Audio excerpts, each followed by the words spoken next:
강원도 인제 양양의 길을 운전하시다 보면 우리나라 최장 터널을 만나게 됩니다. 무려 그 터널의 길이가 11km가 됩니다.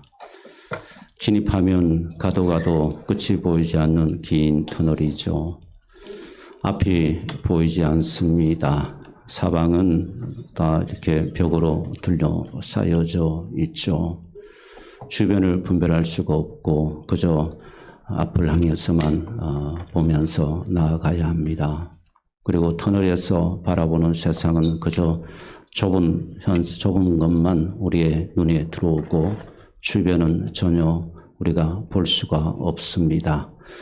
우리는 이런 현상을 터널 시야 현상이라고 그렇게 의학적으로 용어를 사용하고 있습니다. 그러니까 우리의 눈에 보는 중심은 있지만 우리가 주변을 보고 사물을 분별하고 판단하는 것이 약해졌을 때에 우리는 터널 시야 현상이다라고 그렇게 이야기를 합니다. 자, 그러면 왜 우리에게 이런 터널 시야 현상이 나타날까? 이유가 여러 가지입니다. 하나는 합병증이나 당뇨나 고혈압이나 이런 것으로 인하여서 우리의 시야가 좁아지고 좌우를 볼 수 없도록 그렇게 되는 현상, 바로 이런 원인들로 인해서 우리가 터널 시야 현상이 나타난다고 합니다. 그리고 사실은 더 큰 원인이 있는데 바로 스트레스입니다. 이 스트레스를 받게 되면 우리가 심리적으로 많이 위축되고, 그래서 심리학에서도 바로 심리적 위축 현상을 이야기할 때 바로 터널 시야 현상이라는 용어를 심리학에서도 사용합니다. 이런 스트레스를 많이 받게 되면 우리가 육체적으로도 이렇게 여러분 많은 시력에 여러분 이렇게 어려움을 만나게 된다는 것을 우리에게 말해주고 있는 것입니다. 극도로 우리가 세상을 바라보는 시야가 좁아지고 이렇게 편협적으로 바라보게 되는 이 현상, 터널 시야 현상인데, 여러분 이것은 심리적으로도 마찬가지고 우리가 그래서 협착 현상이다, 그렇게 우리가 불리우기도 합니다. 자, 이처럼 여러분 육식의 눈으로 이런 현상이 나타나지만 이것은 비단 여러분과 육체적뿐만 아니라 우리의 영적으로도 우리에게 이런 현상이 나타납니다. 나에게 있는 아픔을 우리가 바라보노라면 그 아픔 때문에 우리는 그것만 바라보게 되고, 하나님께서 내 삶 가운데 행하셨던 일, 하나님께서 나에게 베풀어 주셨던 그 은혜, 하나님께서 나에게 오셔서 한없는 사랑을 주셨던 그 사랑은 보이지가 않습니다. 보이지가 아니하고 오직 내 아픔만 보이는 것입니다. 내 고통만 여러분 보이게 되고, 나도 모르게 마음이 거기에 빼앗기게 되고 거기에 집착하게 되는 것이 바로 영적 터널 현상이라고 말할 수가 있습니다. 이런 이해들은 여러분의 이해를 좀 돕기 위해서 에스더에 나오는 한 인물을 여러분에게 터널 시야 현상이 어떤 것인가를 소개를 하고자 합니다. 에스더서 5장 13절 말씀을 보겠습니다. 이 말씀을 보시게 되면 에스더서 5장 13절입니다. 여기에 바로 모르드게라는 사람이 나오고, 사실 이 말씀의 이면에는 바로 하만이라는 사람이 나옵니다. 이 하만이라는 사람이 어떤 사람인가? 페르시아 왕국의 제2인자입니다. 왕이 그를 제2인자로 삼고 모든 백성들로 하여금 이 하만이라는 인물에게 절을 하고 섬기도록 그렇게 반포합니다. 그러니까 대단한 권력과 영광의 자리에 올랐던 인물이 바로 하만이라는 사람입니다. 거대한, 지금으로 말하면 미국과 같은 세계를 제패하는 그날의 2인자니까 그 권위와 그 인생의 화려함이 얼마나 크고 놀랐겠습니까? 그러니까 그에게는 부족함이 없습니다. 다른 사람들이 가지지 못한 다 큰 것을 이 사람은 가지고 있었던 사람입니다. 그런데 이 사람에게 눈에 가시 같은 사람이 있습니다. 바로 유대인 모르드게입니다. 저 모르드게는 그때 당시에 너무나도 비천한 사람이고 그저 성문지기에 불과했던 사람, 그저 존재 하나마나 그렇게 여러분 존재감이 없던 그런 사람입니다. 하만과 모르드게를 생각하면 이것은 하늘과 땅 차이죠. 그 정도로 여러분 신분이나 모든 면에서 모르드게는 하만과 비교할 수가 없습니다. 그럼에도 불구하고 하만은 자기에게 절하지 않는 한 사람 모든 백성이 자기에게 절하는데 저 모르드게라는 사람 유대인 모르드게는 절을 하지 아니하니까 그만 거기에 꽂힌 겁니다. 터널 시야 현상이 나타나게 된 거예요. 이 모르드게 거기에만 꽂히게 되니까 자기가 누리고 있는 그 삶의 부유함과 풍요로움을 하나도 누리지 못하고 거기에 온통 마음을 빼앗겨버리고 그러니까 이 마음에 자꾸 악한 생각을 나쁜 생각을 하게 되는 것입니다. 그래서 어떻게 하면 저 모르드게를 죽일까 그런 생각만 하다가 계획을 세우고 그리고는 모르드게를 장대에 높이 매달아서 죽이기로 그렇게 계획을 해오고 그런데 정작 나중에는 본인이 세웠던 그 장대에 본인이 매달리게 되는 그런 처참한 결과를 맞이하게 된 인물이 바로 하만입니다. 여러분 우리가 이 과정에서 보게 되면 우리가 이렇게 터널 시야 현상이 우리의 삶 가운데 나타나게 되면 이것이 얼마나 우리를 해롭게 하고 우리를 여러분 나쁜 길로 인도하는지를 우리는 분별할 수 있어야 합니다. 사랑하는 여러분, 저는 그래서 오늘 우리가 이 말씀을 통해서 우리의 삶에 우리가 믿음 생활을 하면서 이 터널 시야 현상은 여러분 우리가 하나님께 더 가까이 나아가지 못하도록 만들고 오히려 우리를 파멸의 길로 인도하고 있는 이 어두움을 우리는 오늘 직시하고 우리 모든 삶 가운데 내 안에 있는 이 터널 시야 현상이 벗겨지고 여러분들이 해방되는 역사가 있기를 주님의 이름으로 축원합니다. 사랑하는 여러분, 오늘 이 말씀을 보시게 되면 하박국의 이야기입니다. 16절 말씀을 한번 보겠습니다. 16절 말씀을 보시게 되면 하박국이 처한 상황이 어떤 것인지를 우리는 알 수가 있습니다. 너무 고통스러운 상황이죠. 한마디로 말하면 지금 하박국은 지금 터널 시야 현상이 나타나게 된 것입니다. 내가 들었으므로 내 창자가 흔들렸고 그 목소리로 말미암아 내 입술이 떨렸도다. 창자가 흔들리는 현상, 입술이 떨리는 상황. 여러분 이 상황을 여러분 이해할 수가 있겠습니까? 마음의 근원, 인생의 마음의 모든 근원마저 다 뿌리째 뽑혀지고 살아갈 삶의 의욕도 사라지게 되고 삶의 의미도 생각하지 못하고 그저 두려움이 찾아오는 그 절박한 그 상황, 바로 그 상황을 지금 이야기를 하고 있는 겁니다. 내 뼈에 들어왔고 내 몸은 내 처소에서 떨리고 있다. 이렇게 이런 비참한 지금 상황을 하박국 선지자가 지금 이야기를 하고 있습니다. 이때 당시의 절박함을 지금 이렇게 고백하고 있는 것입니다. 이 아픈 인생의 아픔을 지금 이렇게 여러분 표현하고 있는 것입니다. 그래 얼마나 여러분 힘들겠습니까? 고통스럽겠습니까? 이런 극심한 아픔과 고통 속에 있는 하박국의 모습을 우리 오늘 3장 16절에서 지금 보게 되는 것입니다. 하박국의 인생에 바로 터널 시야 현상이 나타나게 된 것입니다. 여러분 그러면 우리는 그 문제만 바라보게 됩니다. 이런 현상이 우리의 삶 가운데도 나타나게 되면 우리는 거기에 집착하게 되고 거기에 온통 마음을 빼앗기게 되고 그리고 생각하고 판단하는 것이 여러분 하나님이 원하지 않는 곳으로 하나님이 싫어하시는 것으로 결정을 날 수 있는 것이 바로 터널 시야 현상일 때 나타나는 결과물입니다. 그래서 우리가 실수하고 그래서 우리가 하나님 앞에 그릇된 판단을 하게 되는 것입니다. 하박국이 여러분 이렇게 고통 속에 있을 때, 아픔 속에 있을 때에 이 아픔을 지금 이야기하는데 구체적으로 한번 보겠습니다. 도대체 그러면 하박국이 어떤 글로 인해서 이렇게 지금 고통스러워하고 있는가? 17절 말씀을 보시게 되면 여기에 모든 것이 없다. 없고 보면은 무화과 나무가 무성하지 못하니까 아프고 포도나무에 열매가 없고 감람나무에 소출이 없고 밭에 먹을 것이 없고 우리의 양이 없고 외양간에 소가 없다. 이것은 여러분 6가지 그때 당시 유대인의 필요한 삶에 필요한 것들을 지금 여기에 17절에서 언급을 하고 있습니다. 상징적으로 이야기하고 있습니다만은 어떤 것을 말합니까? 인생의 처참함과 인생의 고통과 아픔을 지금 드러내고 있는 것이 바로 3장 17절 말씀입니다. 이 구절을 보게 되면 정말 가슴이 무너져 내리죠. 여러분, 이 구절 말씀을 여러분에게 한번 대입해 보십시오.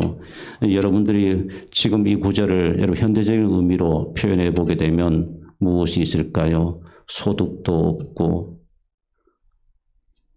또 먹을 것도 없고 입을 것도 없고 내가 가진 것도 없고 우리의 양이 없고 양간에 소가 없듯이 내가 집도 없고 내가 또 은행에 내가 저축도 되어 있지 않고 또 우리 노년들은 내가 노년에 살아갈 연금도 없고 다 없는 거예요. 그리고 나를 지켜줄 자식도 없고 다 없는 것을 지금 이야기를 하고 있습니다.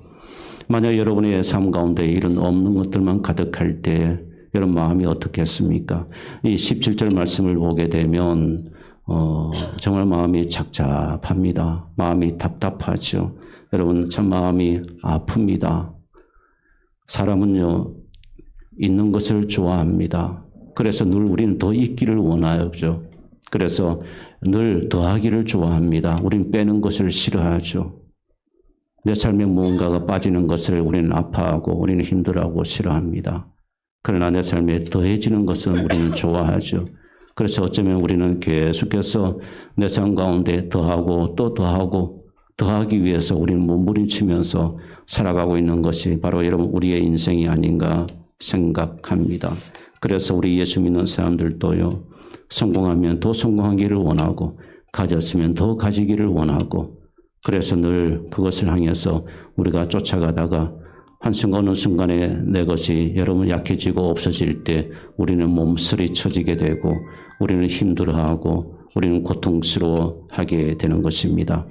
오늘 이 17절 말씀은 상징적으로 유대인들의 경제 핵심적인 여러분 6가지 요소가 등장하고 있는데 오늘날 우리가 먹고 살며 살아가면서 우리의 삶 가운데 여러분 없는 것들 상징적인 부분들 생각해 보게 되면 여러분 인생이 설거부어지고 인생이 힘들게 느껴지지 않겠습니까? 자, 이런 하박국입니다. 하박국의 이 상황 속에 없음을 이야기를 하고 있습니다. 이렇게 터널 시야에 갇혀서 하박국이 이렇게 절망하고 고통스러워하는데 그런데 여러분 18절 말씀을 보게 되면 상황이 전혀 바뀌어지게 됩니다. 18절 말씀을 보면 하박국이 이런 고백을 합니다. 나는 여호와로 말미암아 즐거워하며 나의 구원의 하나님으로 말미암아 기뻐하리로다. 여러분 도대체 17절과 18절 사이에 무슨 일이 일어났을까요? 왜 여러분 없고 나는 다 가진 것이 없고 창자가 끊어질 것 같고 고통스러움을 여러분 터널에 갇혀서 꼼짝하지 못하는 세상을 볼 수 없는 기대할 수 없는 그 절망적인 상황에 있던 사람이 어떻게 여러분 18절에는 여러분 이런 고백으로 바뀌어질까 하는 것입니다. 여러분 오늘 우리는 이 비밀을 가져야 합니다. 이 비밀을 깨달아야 합니다. 이 비밀을 깨달아야만 우리가 예수를 수십 년을 믿어도 여전히 갈증하고 여전히 세상 사람들처럼 더 가지기를 원하고 더 누리기를 원하고 끊임없이 우리 안에 있는 이 욕망을 다스릴 수 없어가지고 거기에 매달려 있는 우리의 인생을 바라보면서 그러다가 인생의 짧은 인생을 안개와 같은 인생을 그렇게 살다가 마무리해버리게 되면 우리의 인생에 얼마나 여러분 안타깝겠습니까?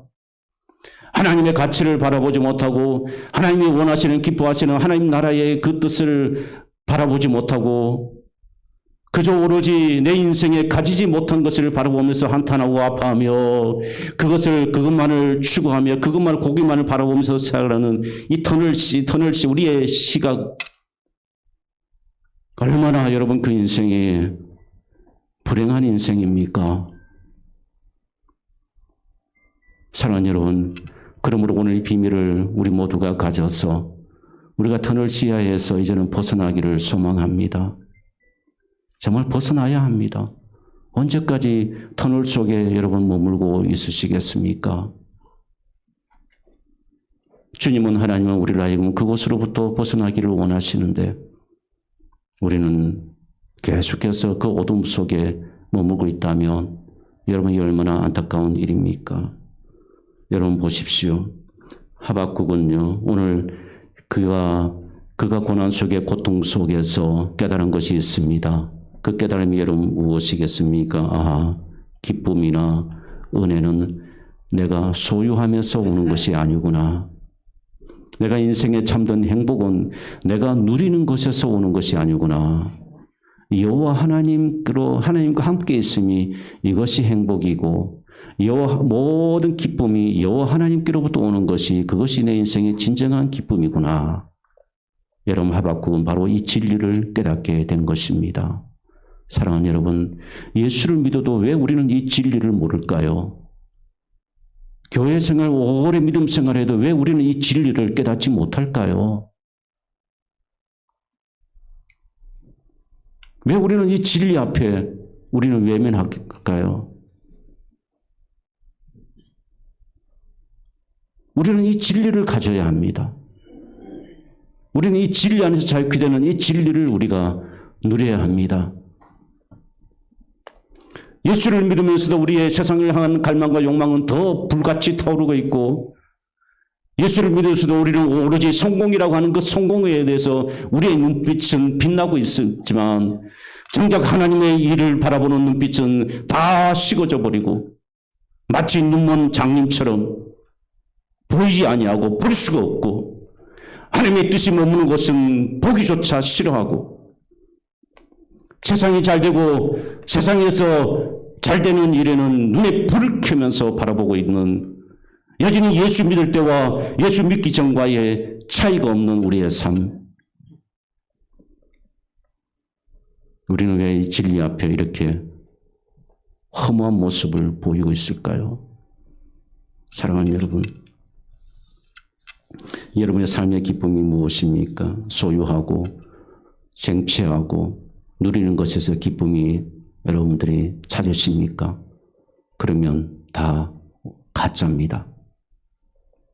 진정한 기쁨은 오늘 하박국이 고백하는 것처럼 여호와 하나님으로 말미암아 여호와 하나님께로부터 오는 것, 이것이 바로 진정한 기쁨입니다. 구원의 하나님으로 말미암아 기쁘다. 그렇게 그의 즐거움과 기쁨의 근원이 무엇인가를 우리에게 잘 말씀해 주고 있습니다. 사랑하는 여러분, 이 진리를 가지시기를 주님의 이름으로 축복합니다. 우리가 이 진리를 갖지 못하면요, 늘 조건적 기쁨에 잠깐 기뻐하다가 그냥 인생을 마무리하게 됩니다. 자녀가 잘 되면 기쁘고 연봉이 오르면 기쁘고 집값이 올라가면 좋고 즐겁고 늘 거기에 우리가 매여 있는 삶을 살아갈 수밖에 없게 되는 것입니다.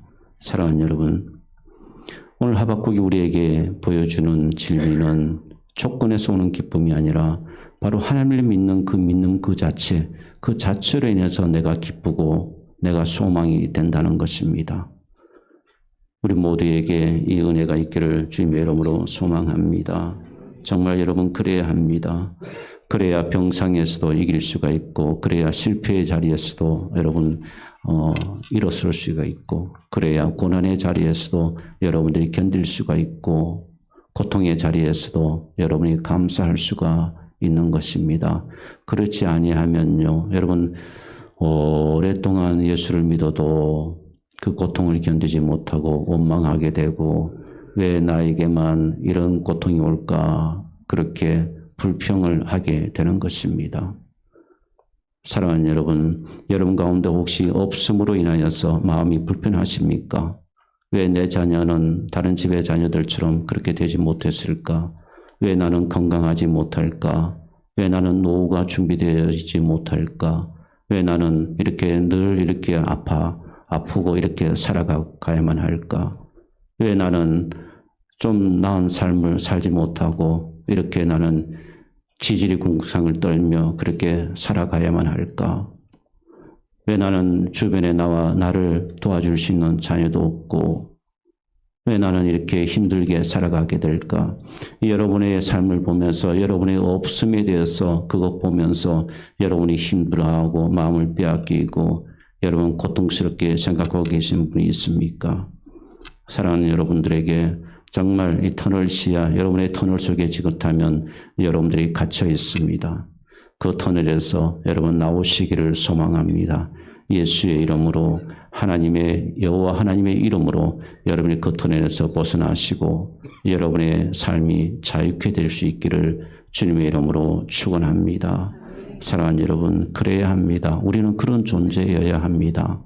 우리는 그런 삶을 살아가야 하는 그런 존재입니다. 그러므로 여러분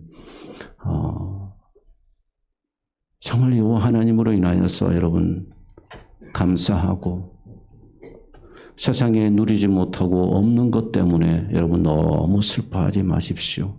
인생은 잠깐입니다. 그저 잠깐입니다. 살아갈 날이 이제 우리가 얼마 남지 않지 않았습니까? 지금까지 그 경험을 하지 않았습니까? 그럼에도 불구하고 왜 나이가 들면 들수록 노년일수록 왜 없음에 집착하십니까? 없음에 집착한다고 여러분 해결되었습니까? 내가 인생에, 내 인생에 없는 것에 대해서 여러분 바라보다가 여러분 그게 은혜가 되었습니까? 아니잖아요. 그것 때문에 시험 들고 그것 때문에 아프고 그 없는 것 때문에 여러분 마음이 힘들고 이제는 그 없음에 대해서 여러분의 마음이 빼앗기지 아니하고 그 없음으로 인하여서 오히려 여러분의 마음이 즐겁고 그 없음으로 인하여서 오히려 여호와 하나님으로 인하여서 오는 그 기쁨이 더 넘치기를 주님의 이름으로 축원합니다. 여러분 없음에 더 이상 여러분의 영혼을 소중한 여러분의 시간과 여러분의 삶을 여러분 빼앗기지 마십시오. 오히려 여호와 하나님으로 인하여서 그 없음으로 성경은 있음에서 부유함을 이야기하고 있지 않아요. 성경은 누림에서 하늘의 영광을 본다라고 말하고 있지 않습니다. 성경은 오히려 없음으로 포기함으로 하나님의 영광을 보고 하나님의 사랑을 느끼고 하나님의 은혜를 경험한다라고 말씀해 주고 있는 것입니다. 이것이 바로 성경에서 말하는 진정한 인생의 여러분 축복인 것입니다. 그래서 심령의 가난함을 이야기하고 있고 내려놓음에 대해서 오히려 그것이 하나님이 역사하는 축복의 통로임을 우리에게 말씀해 주고 있는 것입니다. 사랑하는 여러분, 바울의 고백을 한번 들어보십시오. 고린도후서 6장에서 바울은 이렇게 고백합니다. 함께 읽어볼까요? 중요한 말씀입니다. 무명한 자 같으나 유명한 자요, 죽은 자 같으나 보라 우리가 살아있고 징계를 받는 자 같으나 죽임을 당하지 아니하고 근심하는 자 같으나 항상 기뻐하고 가난한 자 같으나 많은 사람을 부유하게 하고 아무것도 없는 자 같으나 모든 것을 가진 자로다. 할렐루야.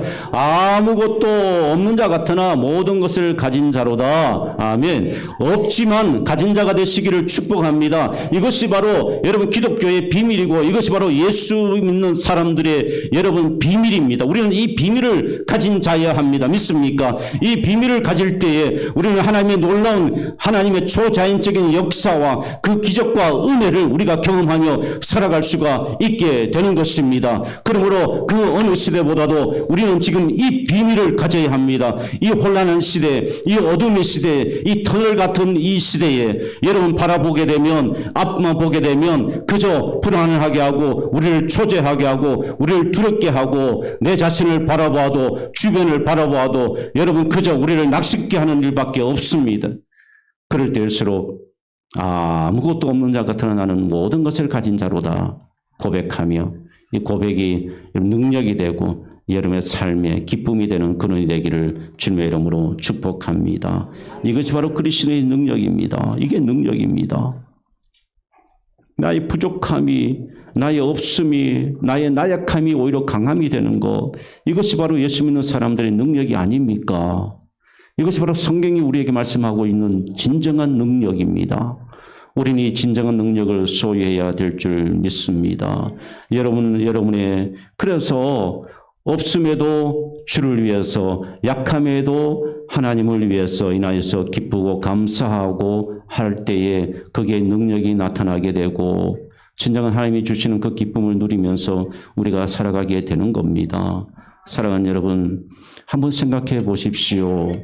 우리가 하나님께 헌금을 드리는 것도, 예물을 드리는 것도, 사랑하는 여러분 보십시오. 세상적인 계산으로는 이건 이해가 되지 않는 계산이에요. 마이너스입니다. 어떻게 여러분 이것이 플러스가 될 수가 있겠습니까? 하나님께 11조를 드리는 것도 보십시오. 계산적으로 맞는 계산입니까? 아니에요. 숫자 계산에서 이거는 0과 같은 존재입니다. 아무 유익이 안 되는 그런 존재예요. 이것을 여러분 우리가 어떻게 이해하고 해석할 수가 있겠습니까? 손해입니다. 세상적 경제 논리로는 분명히 손해입니다. 그러나 여러분 하나님께 그 이름을 둘 때에 이 마이너스가, 숫자적인 마이너스가 내 인생의 플러스로 하나님께서 역사하여 주시는 것입니다. 이것이 바로 하늘의 신비고 하나님이 초전적으로 우리에게 역사하시는 놀라운 은혜죠. 여러분 하나님의 우리가 이 일을, 주의 일을 섬기고 봉사하는 것도 마찬가지입니다. 어디서 걷는 거죠? 아무런 소용이 없는 사람, 낮고 천한 사람들만 하는 것처럼 그렇게 보여지고 느껴지는 것이 사실은 섬김입니다. 자존감이 얼마나 상합니까? 그런데 여러분 보십시오. 그 자존감이 상하는 그 낮은 자리가 하나님께서 축복해 주는 자리임을 여러분 아십니까? 정말 아십니까? 정말 여러분 아시고 계십니까? 저는 여러분들 모르시는 것 같아요. 예수를 믿어도 모르시는 것 같아요. 그러니까 자존심 상해서 안 하잖아요. 예수를 믿는 믿음은 주님의 시선이 향한 곳은 낮은 자리예요. 섬기는 자리입니다. 그런데 여러분 싫어하지 않습니까?